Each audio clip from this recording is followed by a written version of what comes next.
My name is David Mitchell, and I've dedicated my entire career to uncovering the secrets hidden within historical photographs. For over 15 years as a forensic photo analyst and historical researcher, I've examined thousands of images spanning more than a century of human documentation. I've studied daguerreotypes that captured the last moments of Civil War soldiers, analyzed family portraits that revealed long-buried scandals, and enhanced faded wedding pictures that told stories their subjects never intended to share. But nothing in my extensive experience prepared me for what I would discover lurking in the shadows of a seemingly innocent wedding photograph from 1906. I was first introduced to this particular image during what should have been a routine consultation at the Portland Historical Society. The photograph had arrived as part of an estate donation from the family of recently deceased collector Margaret Whitmore, who had spent decades acquiring historical artifacts from across the Pacific Northwest. Among her collection were hundreds of photographs documenting life in early 20th century Oregon, most of them unremarkable family portraits and scenic landscapes typical of the era. The wedding photograph that would forever change my understanding of what images can conceal appeared to be nothing more than a standard formal portrait from the Edwardian period. The couple stood posed beneath an ornate archway of flowers, the bride resplendent in white silk with intricate beadwork, her veil cascading in elegant folds behind her. The groom, distinguished in his black mourning coat, held her gloved hand with the formal stiffness common to photography of that era, when subjects had to remain perfectly still for extended exposures. What made this particular photograph noteworthy wasn't the couple themselves, though they cut an elegant figure against the elaborate backdrop of what appeared to be a grand church or cathedral. Rather, it was the extraordinary level of detail captured by the photographer's lens. Every fold of fabric, every flower petal, every ornamental detail of the architecture had been preserved with remarkable clarity. The photographer, whose signature in the corner identified him as Edmund Harwick of Portland, had clearly been a master of his craft. At first glance, everything about the image suggested a joyous occasion. The bride's face, though composed in the serious expression typical of formal portraits from that period, held a hint of happiness in her eyes.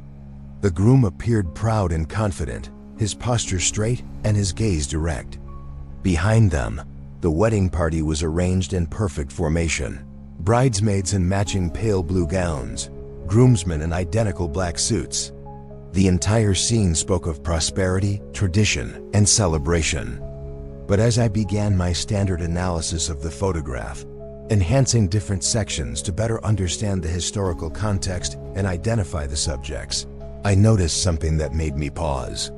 In the deep shadows cast by the cathedral's ornate columns, there appeared to be additional figures beyond the official wedding party. This wasn't unusual in itself.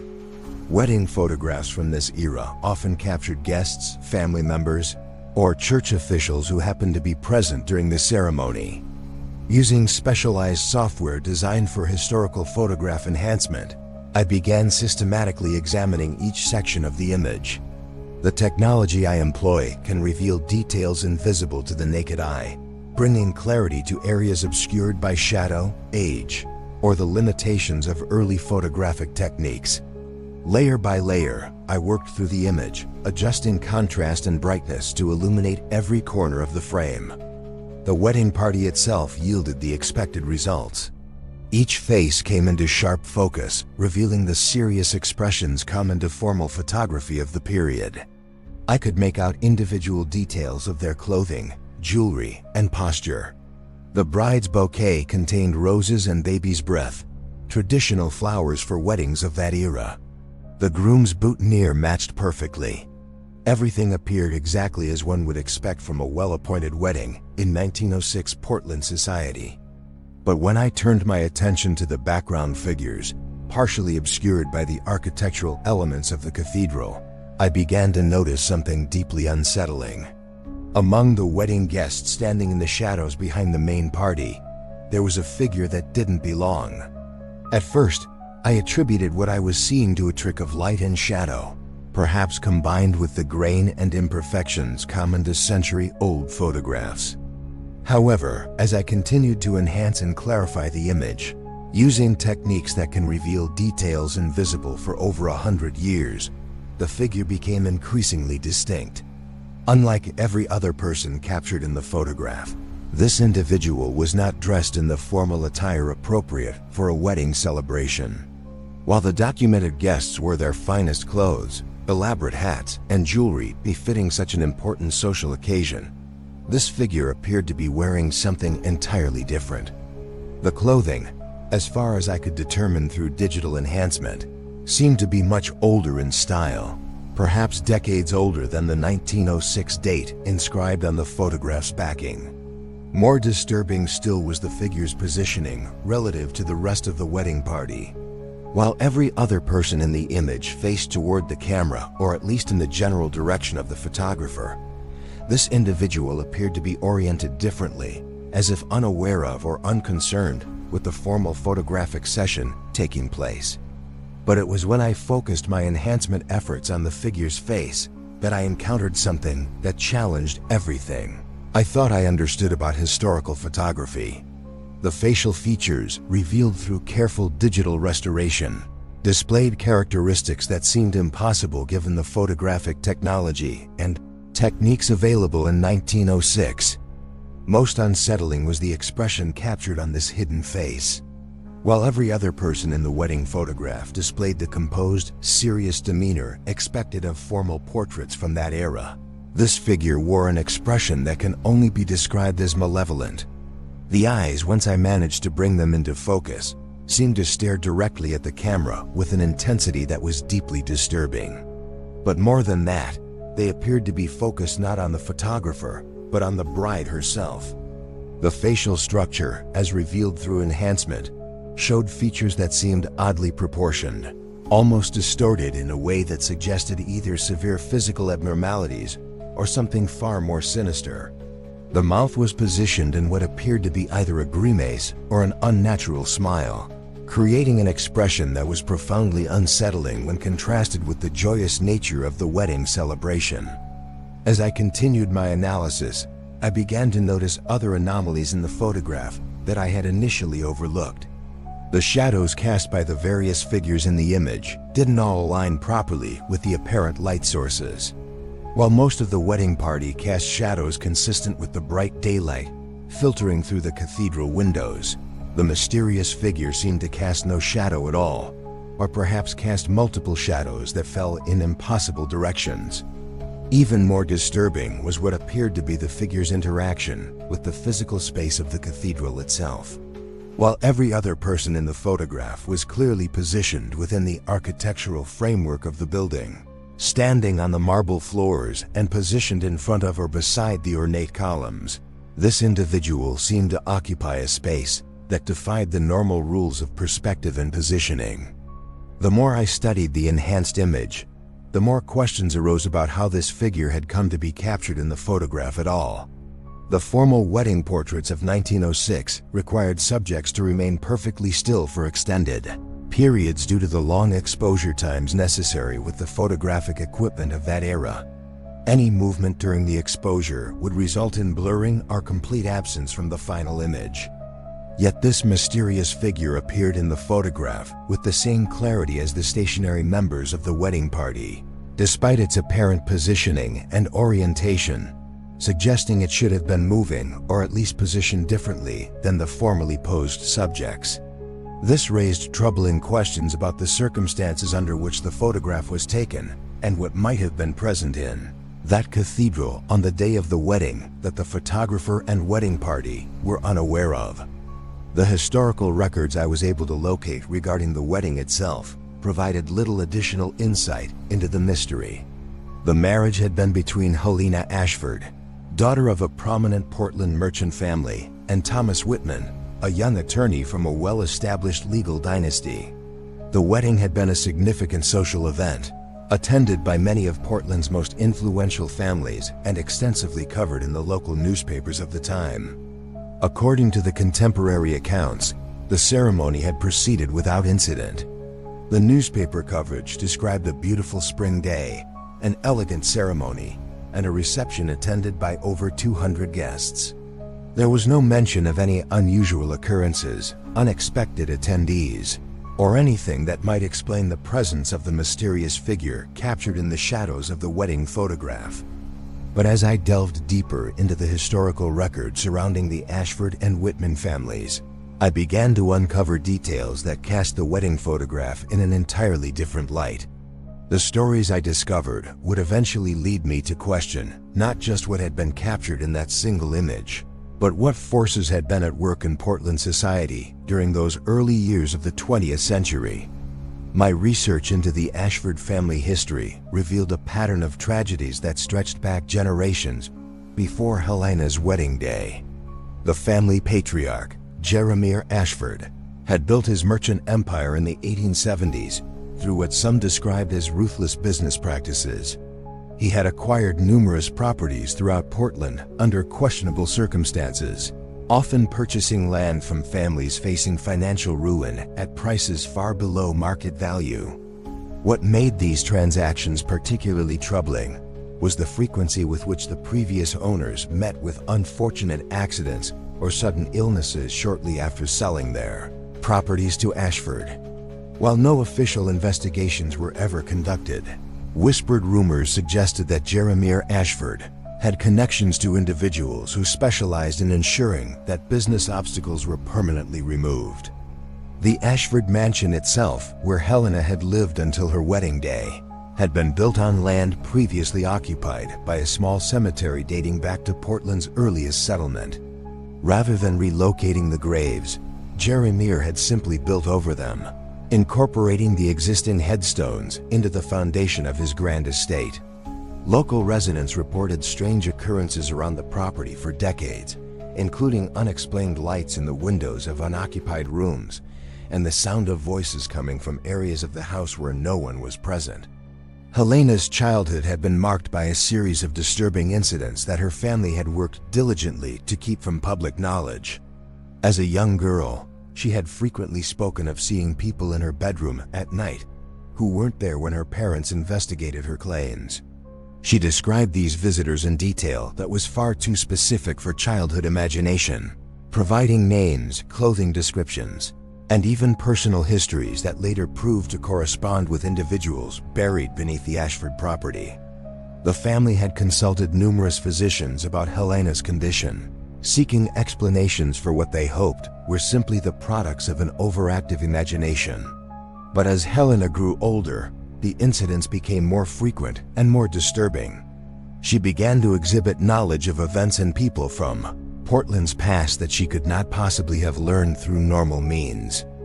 By the time Helena reached marriageable age, her parents were desperate to see her settled in what they hoped would be a more conventional household. The arrangement with Thomas Whitman seemed ideal from their perspective.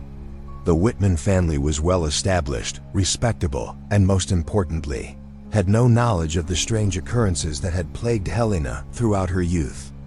Thomas Whitman himself appeared to be the perfect match for their troubled daughter.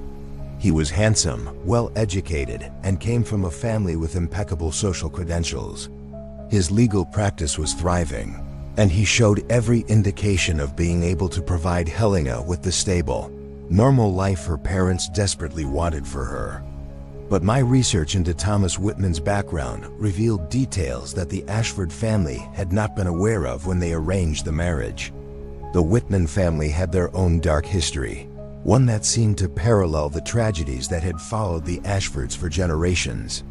Thomas's grandfather, Judge Marcus Whitman, had been known for his harsh sentencing and his particular animosity toward individuals accused of practicing what the courts termed supernatural arts.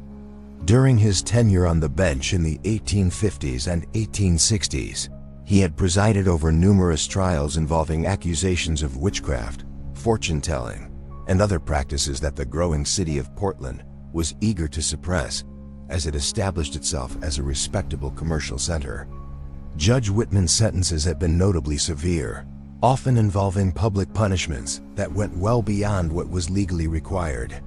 Several individuals sentenced by his court had died under suspicious circumstances while serving their punishments, leading to whispered accusations that the judge was using his position to settle personal vendettas rather than dispense justice. The judge's son, Thomas's father, had continued the family tradition of harboring deep suspicions about supernatural influences in Portland society. As a prominent attorney, he had made his reputation by representing clients in cases involving accusations of occult practices, always arguing for the harshest possible penalties for those he helped convict. This family history of antagonism towards supernatural forces made the marriage between Helena Ashford and Thomas Whitman particularly significant. The union represented not just the joining of two prominent families, but the convergence of two bloodlines that had been intimately connected with Portland's hidden, supernatural community for decades. The wedding itself had been planned with extraordinary attention to detail, but as I studied the historical records more closely, I began to notice elements of the ceremony that suggested influences beyond mere social custom. The date chosen for the wedding, May 15, 1906, corresponded with several significant dates in Portland's occult calendar. The flowers selected for the decorations, while appearing conventional, included several species that were traditionally associated with protection against supernatural influences. Most tellingly, the cathedral chosen for the ceremony had its own disturbing history. St. Bartholomew's Cathedral had been built in 1889 on the site of a former church that had burned under mysterious circumstances in 1887. The earlier church had been known for its progressive minister, who had openly welcomed individuals that other religious institutions had shunned, including those accused of practicing supernatural arts.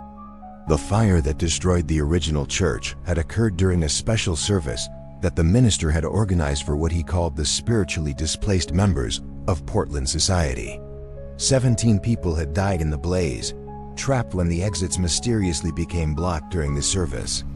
Witnesses reported that the fire had spread with undimmed colors that defied explanation natural speed, and that the flames had burned.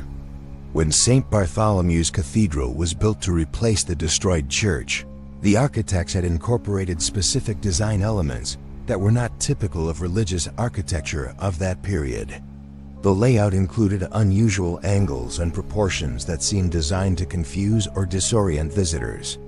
The windows were positioned in patterns that created strange shadow effects throughout the day, and the acoustics of the building produced echoes and sound distortions that made normal conversation difficult in certain areas.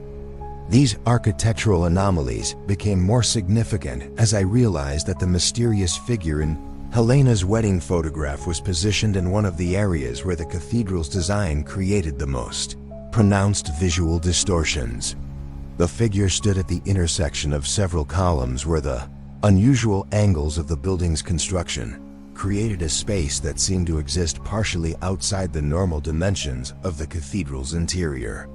The photographer, Edmund Harwick, had his own connection to Portland's supernatural community that I discovered through careful examination of his other work.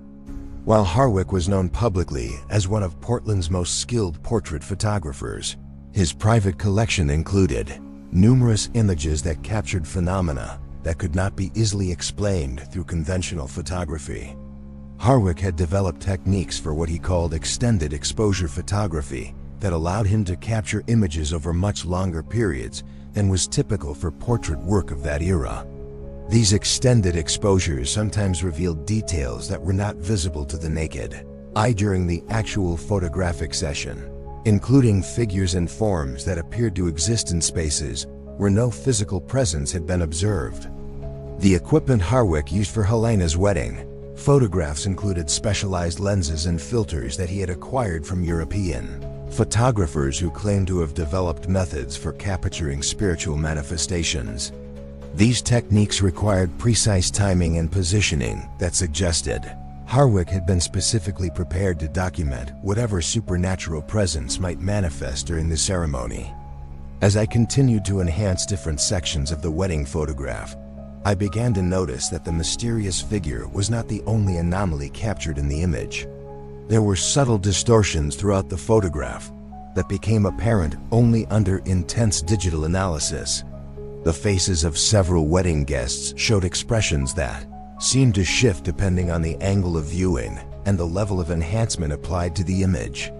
Most disturbing was what I discovered when I examined the reflection in the cathedral's ornate windows. The glass surfaces throughout the building had captured reflections that did not correspond with the people and objects that should have been visible from those angles. Instead, the windows reflected images of figures and scenes that appeared to be from different time periods entirely, as if the cathedral existed at the intersection of multiple moments in history. The bride herself, Helena Ashford, showed signs of awareness that something unusual was occurring during the ceremony. While her formal pose suggested compliance with the photographer's instructions, careful analysis of her facial expression and body language revealed subtle indicators of fear and tension. Her eyes, though directed toward the camera, seemed to be focused on something beyond the photographer, possibly in the same area where the mysterious figure had been captured. The groom, Thomas Whitman, displayed his own signs of unease that became apparent only through detailed analysis. While his public demeanor suggested confidence and pride, the enhanced images revealed subtle tremors in his hands and a tightness around his eyes that indicated he was struggling to maintain his composure. Most telling was his positioning relative to his bride. Rather than standing naturally beside Helena, Thomas appeared to be positioned slightly in front of her, as if attempting to shield her from something only he could perceive. My examination of the wedding guests revealed a pattern of behavior that suggested many of those present were aware of supernatural forces at work during the ceremony. Several guests were captured in the act of making subtle gestures that corresponded with protective rituals, documented in Portland's occult community. These movements were so discreet that they would have been invisible to casual observation, but the photographer's extended exposure technique had preserved them in the final image. The positioning of the wedding party itself began to take on new significance as I realized that their arrangement formed a specific geometric pattern that corresponded with symbols I had encountered in my research into historical protection rituals. The bridesmaids and groomsmen were not simply arranged for aesthetic purposes, but were positioned to create what occult practitioners would recognize as a barrier formation designed to contain or redirect supernatural energies. But perhaps most disturbing of all was what I discovered when I examined the mysterious figure's relationship to the other anomalies in the photograph.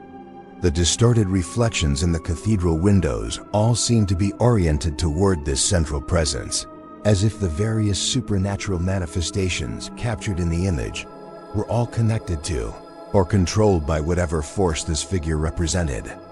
As I delved deeper into the historical records surrounding the wedding, I began to uncover evidence that the ceremony had been carefully planned not just as a social event, but as a supernatural ritual designed to address the dark forces that had plagued both families for generations.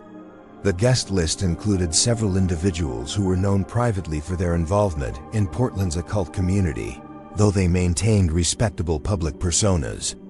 Dr. Cornelius Blackwood, who served as the Ashford family physician, had been consulted extensively during the planning of Helena's wedding. His medical records, which I was able to access through the Portland Medical Historical Archive, revealed that he had been treating Helena for what he described as nervous conditions related to supernatural sensitivity. His prescribed treatments included various herbal remedies and protective talismans that were not part of conventional medical practice. The wedding cake itself had been created by a baker named Madame Petrova, who was known in certain circles for incorporating protective ingredients into her confections. The elaborate three-tiered cake featured decorative elements that appeared conventional to most observers, but actually represented symbols designed to ward off malevolent influences. The flowers adorning the cake were arranged in patterns that corresponded with ancient protection rituals. Even the music selected for the ceremony had been chosen for its supernatural properties rather than its aesthetic appeal. The organist, Professor Wilhelm Steinberg, was a classically trained musician who had spent years studying the effects of specific musical compositions on spiritual manifestations. The pieces performed during Helena's wedding were selected from a collection of works that Steinberg believed could either summon or banish supernatural presences depending on how they were performed. My analysis of the mysterious figure continued to reveal details that defied conventional explanation. The clothing worn by this individual appeared to shift and change depending on the level of enhancement applied to the image.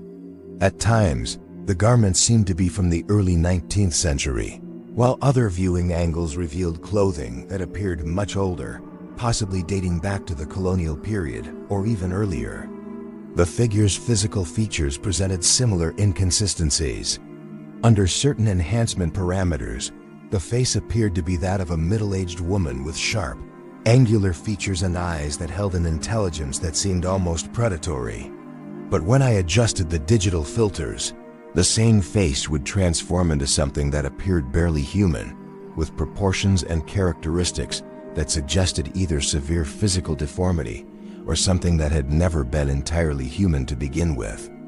What made these transformations particularly unsettling was that they seemed to follow a pattern that corresponded with the various tragic events that had befallen Portland's supernatural community over the decades. Each different appearance of the mysterious figure seemed to represent a different victim of the persecution that had been carried out by the Whitman family and others who shared their antagonistic views toward occult practices. The historical records I uncovered revealed that Helena's wedding had taken place exactly 19 years after the fire that destroyed the original church on the site where St. Bartholomew's Cathedral now stood. The timing was significant because 19 years represented what practitioners of certain supernatural traditions considered a complete cycle of spiritual renewal. The wedding ceremony was apparently intended to mark the end of one cycle and the beginning of another. But my research suggested that the supernatural forces involved had their own agenda that differed significantly from what the families had intended. Rather than providing protection or resolution, the ceremony seemed to have created an opportunity for something that had been waiting decades for the right moment to make itself known. The mysterious figure captured in the wedding photograph appeared to be the physical manifestation of whatever presence had been building its strength throughout the years of persecution and tragedy. The photographer, Edmund Harwick, had left detailed notes about the technical challenges he encountered while documenting Helena's wedding. These notes, preserved in the Portland Photography Guild archives, described unusual lighting conditions that seemed to shift throughout the ceremony without any apparent cause. Harwick wrote of shadows that moved independently of their sources and reflections that appeared in surfaces that should not have been capable of producing them. Most significantly, Harwick noted that his equipment had captured images that he had not observed with his naked eye during the ceremony. The extended exposure techniques he employed sometimes revealed presences that were not visible to normal human perception, but were apparently detectable by his specialized photographic apparatus. He described the experience of developing the wedding photographs as profoundly disturbing, noting that details continued to emerge in the images even after the development process should have been complete. The fate of Helena and Thomas Whitman after their wedding provided additional insight into the significance of what had been captured in the photograph. The couple had moved into a house that Thomas had inherited from his family, located in one of Portland's most prestigious neighborhoods. But within months of their marriage, neighbors began reporting strange occurrences around the found Whitman property that echoed the supernatural disturbances that had plagued Helena's childhood home. The couple's first child, born 11 months after the wedding, displayed characteristics that deeply troubled both families. The infant seemed to respond to stimuli that were not apparent to adult observers, often staring intently at empty areas of rooms and becoming agitated in ways that suggested the presence of unseen influences. Helena reported that the child seemed to communicate with invisible companions and displayed knowledge of events and people that should have been beyond an infant's comprehension. Thomas Whitman's legal practice began to focus increasingly on cases involving accusations of supernatural activity. But rather than continuing his family's tradition of prosecuting those accused of occult practices, Thomas seemed driven to defend them. His case notes, preserved in the Oregon State Bar archives, revealed a growing obsession with understanding the supernatural forces that he had come to believe were actively influencing Portland society. Helena's condition deteriorated significantly in the months following the wedding. The supernatural sensitivity that had plagued her childhood returned with increased intensity, and she began to speak of being watched by presences that others could not perceive. Her descriptions of these watchers matched details that I had observed in the mysterious figure from the wedding photograph, suggesting that whatever had been captured in that image had continued to influence her life. The Ashford family physician, Dr. Blackwood, documented a series of consultations with Helena in which she described increasingly vivid encounters with supernatural entities. These beings, according to Helena's accounts, seemed to be seeking something from her that she could not identify or provide. They appeared most frequently during the hours between midnight and dawn, emerging from shadows and reflective surfaces throughout the Whitman household. Most disturbing were Helena's reports of dreams in which she found herself standing once again in St. Bartholomew's Cathedral during her wedding ceremony. But in these dreams, the mysterious figure from the shadows stepped forward to take Thomas's place at the altar, while the wedding guests watched in silence as if this substitution were part of the planned ceremony. Helena would wake from these dreams with physical marks on her hands and arms that corresponded with the ritual scarification practices documented in Portland's occult community. The enhancement work I continued to perform on the wedding photograph revealed additional layers of supernatural activity that had been captured during the ceremony. The flowers decorating the cathedral appeared to wilt and decay in specific patterns that formed symbols associated with death and transformation. The candles illuminating the altar seemed to flicker in sequences that corresponded with communication, methods used by Portland's spiritual practitioners. Even the dust motes visible in the shafts of sunlight, filtering through the cathedral windows, moved in patterns that defied the natural air currents that should have governed their motion. These particles seemed to swirl and coalesce into forms that suggested faces and figures, creating a constantly shifting gallery of supernatural presences that surrounded the wedding party throughout the ceremony. The mysterious figure itself appeared to be the focal point for all of these manifestations. The enhanced images suggested that the various supernatural phenomena captured in the photograph were not independent occurrences, but were all connected to and controlled by whatever force this figure represented. The shadows cast by the wedding party seemed to bend toward the mysterious presence, and the distorted reflections in the cathedral surfaces all oriented themselves in relation to its position. My research into similar photographic anomalies from the same time period revealed that Helena's wedding photograph was not unique in capturing unexplained supernatural presences. Edmund Harwick had documented similar phenomena in other formal portraits he had taken throughout his career, suggesting that his specialized techniques were consistently revealing aspects of reality that remained hidden from normal human perception. But none of these other photographs contained manifestations as clear and powerful as what had been captured during Helena's wedding ceremony. The mysterious figure in the cathedral shadows represented something far more substantial and intentional than the fleeting spiritual impressions that appeared in Harwick's other work. This presence had not simply been caught accidentally by the photographer's equipment, but had deliberately chosen to reveal itself at this specific moment and location. The implications of this revelation continued to disturb me as I realized that the wedding ceremony had not been the resolution of the supernatural forces plaguing both families, but had instead served as a catalyst for something far more significant and dangerous. Whatever entity had made itself known through the mysterious figure was apparently still active, still influencing events, and still connected to descendants of those who had participated in that fateful ceremony over a century ago. The most chilling discovery came when I began to trace what had happened to the other individuals present at Helena's wedding.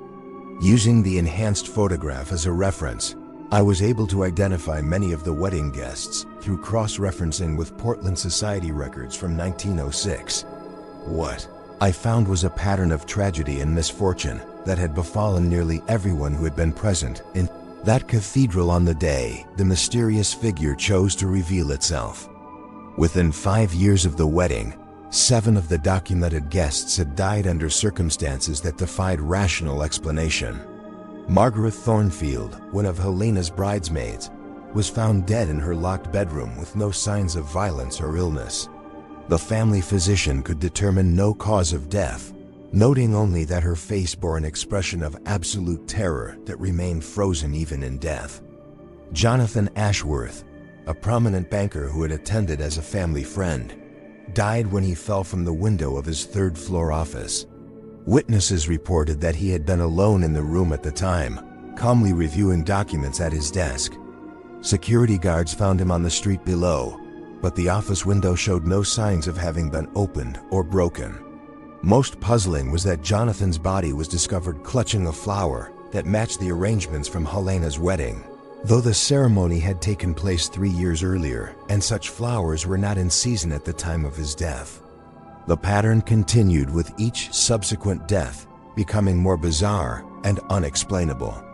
Carolyn Morrison, another wedding guest, was found dead in her garden maze, apparently having wandered there during a winter snowstorm while wearing only her nightgown. The strange detail was that her footprints in the snow led to the center of the maze, but then simply stopped, with no indication of how she had arrived at the location where her body was discovered. The maze itself had been designed by her late husband as an exact replica of a pattern that appeared in the decorative floor tiles of St. Bartholomew's Cathedral. Dr. Blackwood, Helena's physician who had been instrumental in planning the supernatural protections for the wedding, suffered perhaps the most disturbing fate of all. He was discovered in his medical office, seated at his desk as if he had simply fallen asleep while working. But examination revealed that he had been dead for several days, and his body showed signs of having been positioned and repositioned multiple times. Most unsettling was that his medical journals from the days before his death contained entries written in handwriting that was not his own, describing procedures and treatments for conditions that did not exist in any medical textbook. As I continued to trace the fates of the wedding guests, I realized that those who had survived the initial wave of mysterious deaths had not escaped unharmed. Many had developed what their families described as nervous conditions or melancholia, symptoms that seemed to center on vivid nightmares and waking visions of returning to the cathedral on Helena's wedding day. Several had been committed to sanitariums, where they spent their remaining years speaking of shadowy figures that visited them in the night, always describing the same angular features and predatory intelligence that I had observed in the mysterious figure from the photograph. The surviving members of both the Ashford and Whitman families had attempted to distance themselves from the events surrounding the wedding, but my research revealed that the supernatural influences had continued to follow their bloodlines through subsequent generations. Thomas and Helena's children had all displayed the same sensitivity to supernatural phenomena that had plagued Helena throughout her life, and each generation seemed to inherit an intensified version of these abilities. The family records I accessed through genealogical databases showed a consistent pattern of early deaths, mental instability, and encounters with unexplained phenomena that continued well into the 20th century. The descendants of the wedding guests showed similar patterns, suggesting that whatever force had manifested in the cathedral that day had established connections not just with those directly involved in the ceremony, but with their entire family lines. My analysis of the mysterious figure itself had revealed details that continued to challenge my understanding of what had been captured in that photograph. Using advanced digital enhancement techniques, I had been able to isolate specific features that seemed to shift and change depending on the viewing angle and the type of analysis applied. The face that emerged from the shadows was not consistently human, displaying characteristics that suggested something that had never been entirely bound by the limitations of physical form. The eyes of the mysterious figure were perhaps the most disturbing aspect of the entire image. Under maximum enhancement, they appeared to be looking directly at the camera with an awareness that seemed to transcend the boundaries of the photograph itself. But more than that, they seemed to be looking through the camera, as if the photographer and his equipment were merely conduits for observing something far beyond the confines of the cathedral. The clothing worn by the figure presented its own mysteries. What had initially appeared to be garments from an earlier historical period revealed themselves under closer examination to be something far more complex. The fabric seemed to incorporate elements from multiple time periods, as if the figure existed simultaneously across different moments in history. Some sections of the clothing showed the fine needlework typical of colonial American dress, while other areas displayed patterns and materials that seemed to predate European settlement of the region entirely. The positioning of the figure within the architectural space of the cathedral raised questions that went beyond mere photographic anomalies. The mysterious presence occupied a space that should have been impossible given the physical constraints of the building's interior. The columns and archways that surrounded the figure created geometric relationships that violated the normal rules of perspective and spatial organization, suggesting that whatever had been captured in the photograph existed partially outside the three-dimensional reality that governed everything else in the image. Edmund Harwick's photographic technique had apparently captured not just the physical appearance of the mysterious figure, but also something of its essential nature. The extended exposure methods he employed had revealed layers of existence that were normally invisible to human perception.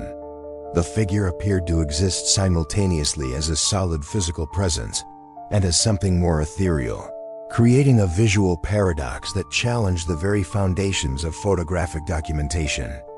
The supernatural community in Portland during the early 20th century had apparently been aware of the significance of Helena's wedding long before the ceremony took place. My research uncovered evidence of preparations and rituals that had been conducted by various occult practitioners in the weeks leading up to the event. These activities seemed designed not to prevent supernatural manifestation, but to ensure that whatever revealed itself would be properly documented and contained within specific boundaries. The selection of St. Bartholomew's Cathedral as the venue for the wedding had not been based solely on its social prestige or architectural beauty. The building's unique design features, which I had initially attributed to eccentric architectural choices, were apparently deliberate modifications intended to create a space where supernatural forces could be channeled and controlled. The unusual angles and proportions of the interior spaces formed geometric patterns that corresponded with symbols used in advanced occult practices. The timing of the ceremony itself had been calculated according to principles that went far beyond conventional social considerations. May 15, 1906, represented the convergence of several significant dates in Portland's supernatural calendar, including the anniversary of the original church fire and the completion of various celestial alignments that were believed to enhance spiritual manifestation. The hour chosen for the ceremony, 3 o'clock in the afternoon, corresponded with what occult practitioners called the threshold time, when the boundary between physical and spiritual realms was at its thinnest. Helena's role in these supernatural proceedings had been far more central than her family had publicly acknowledged. The sensitivity to spiritual phenomena that had plagued her since childhood was not simply a medical condition requiring treatment, but was actually a form of psychic ability that made her valuable to Portland's occult community. Her marriage to Thomas Whitman was apparently intended to combine her natural spiritual sensitivity with the Whitman family's historical connection to supernatural forces, creating a union that could serve specific ritual purposes.